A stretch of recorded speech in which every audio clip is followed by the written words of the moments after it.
जय श्री कृष्णा। आज हम बात करेंगे मेष लगन की कुंडली में द्वितीय भाव का केतु किस प्रकार का फल देता है। द्वितीय भाव को हम धन भाव कहते हैं। यह हमारा वाणी का भी भाव है। यह हमारे परिवार का भाव है और परिवार के संचित धन का भी भाव है। यहाँ से हम अपने खान पीन के आदतों को भी देखते हैं। और दूसरा भाव हमारा चेहरा है।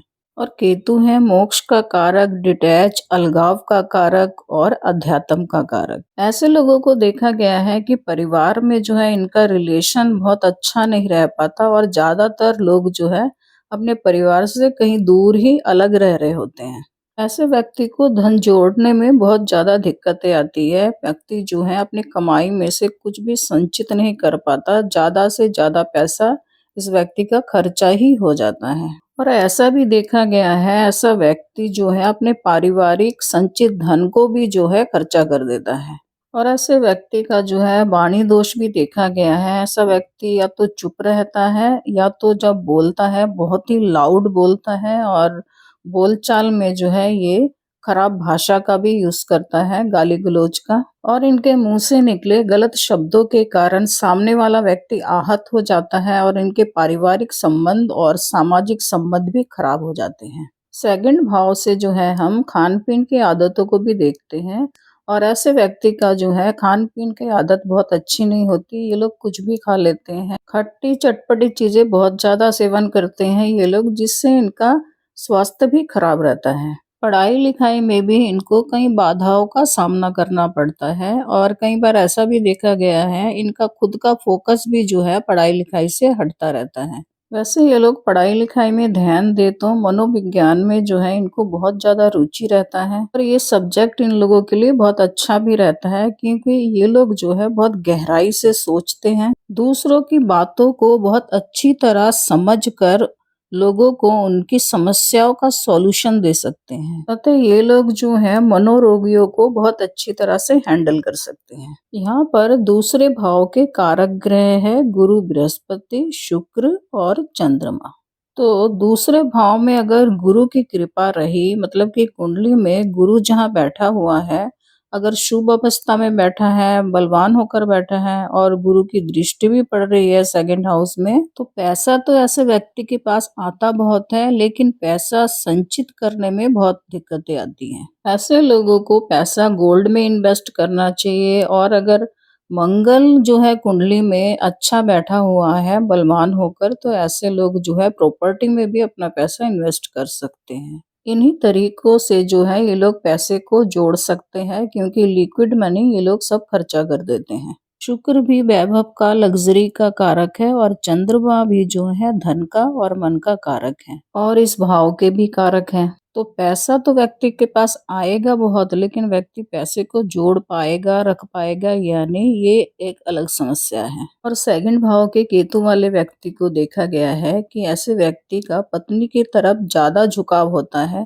परंतु अपने माता के साथ अलगाव बना रहता है। केतु यात्राओं का भी कारक है। तो व्यक्ति यदि अपने इनकम को बढ़ाना चाहे यात्राओं के जरिए तो व्यक्ति को बहुत ज्यादा प्रॉफिट मिलता है।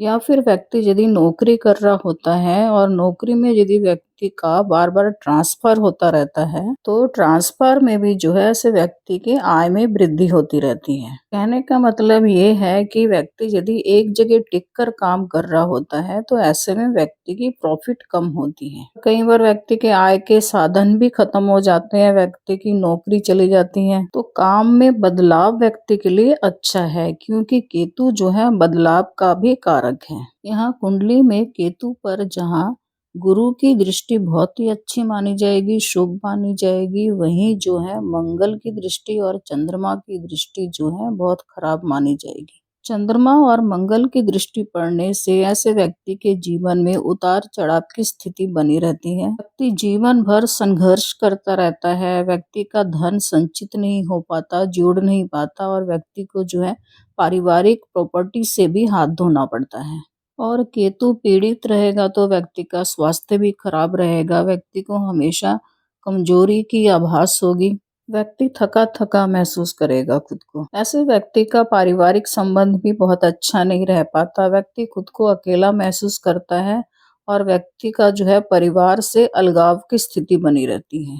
और केतु जिस भाव में बैठता है, केतु उस भाव के सभी चीजों को पूर्व जन्म में भोग चुका होता है और इस जन्म में जो है उन चीजों से केतु को कोई लगाव नहीं होता। इसलिए कई बार ऐसा देखा गया है, ऐसा व्यक्ति पारिवारिक समस्याओं से जो है परेशान होकर अध्यात्म की रास्ता को चुन लेता है। और यहाँ पर दूसरे भाव में केतु 3 नक्षत्रों में हो सकता है, कृत्तिका, रोहिणी, मृगशिरा।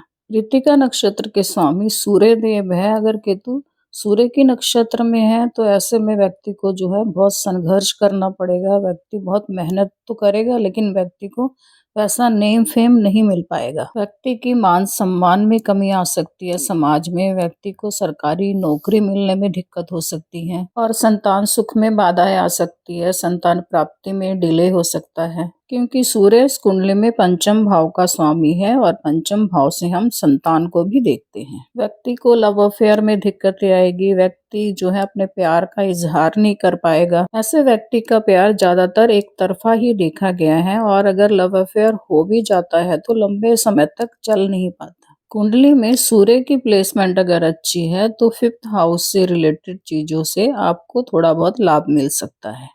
और सूर्य यदि कुंडली में कमजोर स्थिति में पड़ा हुआ है तो ऐसे में व्यक्ति का स्वास्थ्य खराब रह सकता है। और दूसरा नक्षत्र यहाँ पर रोहिणी है जिसका स्वामी चंद्रमा है। और केतु यदि चंद्रमा के नक्षत्र में है और चंद्रमा कुंडली में कमजोर अवस्था में है तो ऐसे में व्यक्ति को मन और धन दोनों की हानि हो सकती है क्योंकि चंद्रमा दोनों का ही कारक है।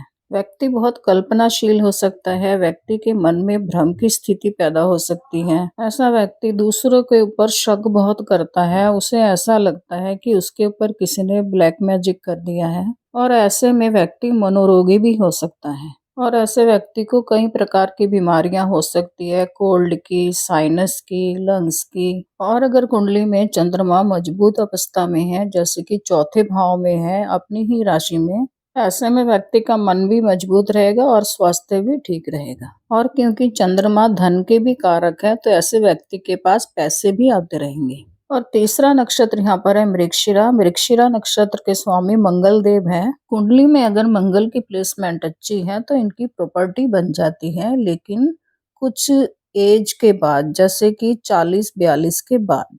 और मंगल इस कुंडली में लग्नेश है। अगर कुंडली में लग्नेश की स्थिति मजबूत है तो ऐसे में व्यक्ति के पास भूमि, जमीन, जायदाद बहुत होंगे क्योंकि मंगल इन्हीं चीजों का कारक है।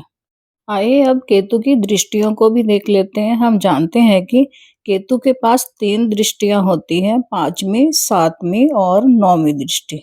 द्वितीय भाव से केतु की 5वीं दृष्टि पड़ रही है 6ठे भाव में। 6ठा भाव रोग, ऋण, शत्रु का भाव है। यहाँ से कंपटीशन को देखा जाता है, सेवा भाव को देखा जाता है और कर्जे को भी देखा जाता है। ऐसे व्यक्ति को नौकरी में हो या बिजनेस में जीवन में बहुत संघर्ष करना पड़ता है। इनके पास कमाई का जो भी पैसा आता है वो रुकता नहीं है, खर्चा हो जाता है। और ऐसे लोग अगर कर्जे ले लेते हैं तो उसे जल्दी चुका नहीं पाते। कर्जा जो है जीवन में लंबे समय तक चलता ही रहता है और व्यक्ति का जुड़ा हुआ पैसा भी किसी बीमारी के कारण खर्चा हो सकता है। व्यक्ति अगर किसी कंपटीशन में भी चला जाता है खेल कूद के तो व्यक्ति को वहां से भी जो है अवार्ड रिवॉर्ड नहीं मिल पाता। और ऐसे व्यक्ति के शत्रु भी बहुत होते हैं उसके रूड बिहेवियर के कारण। ऐसा व्यक्ति बीमारियों से भी ग्रस्त रहता है। और दूसरे भाव से केतु की 7वीं दृष्टि पड़ रही है 8म भाव में। और 8म भाव में राहु बैठे हैं क्योंकि राहु और केतु जो है 180 डिग्री के दूरी पर होते हैं, बिल्कुल एक दूसरे के आमने सामने। 8म भाव में जो भी परेशानियां क्रिएट होगा वो राहु ही पैदा करेगा क्योंकि केतु की दृष्टि 8म भाव में काम नहीं करेगी। 8म भाव में वृश्चिक राशि है और वृश्चिक राशि के स्वामी मंगल हैं। और अगर मंगल बैठ जाते हैं यहाँ पर 8म भाव में राहु के साथ तो यहाँ पर जो है सडन एक्सीडेंट का योग बनता है। या तो फिर व्यक्ति को कोई ऐसी लंबी बीमारी हो सकती है जिसका ऑपरेशन करना पड़े। मंगल के यहाँ बैठने से जो है गले, नाक, कान के ऑपरेशन का भी योग बनता है। तो मंगल का खराब प्लेसमेंट व्यक्ति की समस्याओं को और बढ़ा सकता है। मंगल क्योंकि कुंडली में लग्नेश भी है, तो मंगल का प्लेसमेंट अगर कुंडली में अच्छा है, मंगल शुभ होकर बैठा है, मंगल बलवान है, तो ऐसे में व्यक्ति की समस्याएं कुछ हद तक कम हो सकती हैं। और द्वितीय भाव से केतु की नवम दृष्टि पड़ रही है दशम भाव में। दशम भाव हमारे कर्म का भाव है, हमारे करियर का भाव है। यहाँ से व्यक्ति के सामाजिक स्टेटस को देखा जाता है, सरकार से मिलने वाली सहयोग को देखा जाता है, सरकारी तंत्र को देखा जाता है। केतु की यह दृष्टि व्यक्ति के करियर को आगे बढ़ने में रुकावट डालती है, व्यक्ति के नेम फेम में भी जो है बाधा आती है। समाज में अच्छा काम करने के बाद भी जो है व्यक्ति को बहुत ज्यादा नेम फेम नहीं मिल पाता और व्यक्ति एक जगह टिककर कार्य नहीं कर पाता, व्यक्ति को जो है जगह बदल बदल कर कार्य करना पड़ता है। ऐसे व्यक्ति को अपने कार्य क्षेत्र में आगे बढ़ने के लिए एक लंबे समय तक संघर्ष करना पड़ता है।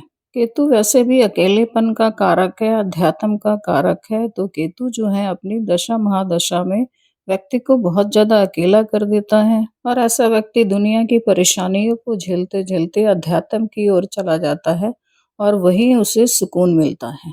खराब केतु के उपाय के लिए आपको तीर्थ यात्रा करना चाहिए और गुरु के चीजों का मंदिर में दान करना चाहिए, जैसे हल्दी, गुड़, चना, केला, इन चीजों को आप मंदिर में दान कर सकते हैं और हल्दी या केसर का तिलक लगाना चाहिए माथे पर।